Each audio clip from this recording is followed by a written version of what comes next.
Idol Butchuloy. Anong motor yan? Ito yung XADB idol. Yan. Dual. Ito yung Matic pero naka-kadena. Uy. Yan, ipakita ko sa'yo. Yan, tingnan mo oh. Nakakadena, di ba? Oo nga. Yan. Pero Matic ito. Tingnan mo, nakakrapubig yan. Try nga natin.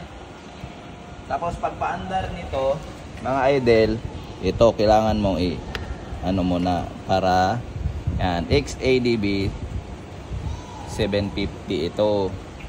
Andito ang susi, hindi na-detect, di ba? Tingnan mo. Hindi na-detect, no? Pero ang susi, dito natin nilagay, oh. Daming susi ah. Siguro, lobat na to, ah. May dalawa to. Ating tingnan.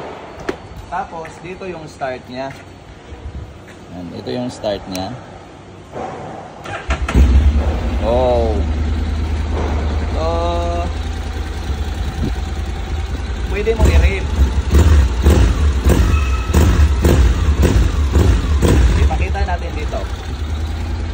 Tapos dito, siyempre naka-neutral ngayon, di ba? Yan. Yan. First gear na. O, automatic yan, yan. O, pwede na magtakbo. Hindi tayo makano, o. Hindi kasi tayo matangkad. O. Ibalik natin sa neutral. Balik natin sa neutral. Tapos, pwede mo ring i-manual. Manual. Ito, ipakita natin dito. Ito, nakita mo yung plus na yan. Yan, pwede mong i-manual. Tapos, additional. Tapos, dito, mag-logger ka. Ito sa baba. Yan. Diba? Napaganda. Tapos, ang ano nga dito, fuel. Ito yung fuel niya. May U-box ba ito?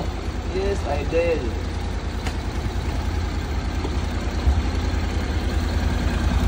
Meron.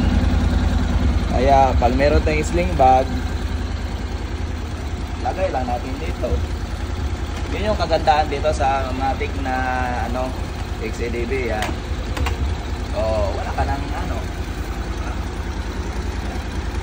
Ito pala yung ano, Japan version sa 7 powers na nito nabili. Diba? Napaganda, diba? Pop-up dun. Pop-up. Yan natin. Okay, yun lang mga idol. Yung XADB 750 pero Japan version. Kasi mostly yung mga ano ngayon, hindi naman Japan. Kaya ito, in order pa ito na ano, sa 7 powers. Yan. So yun lang mga idol. Yung XADB 750.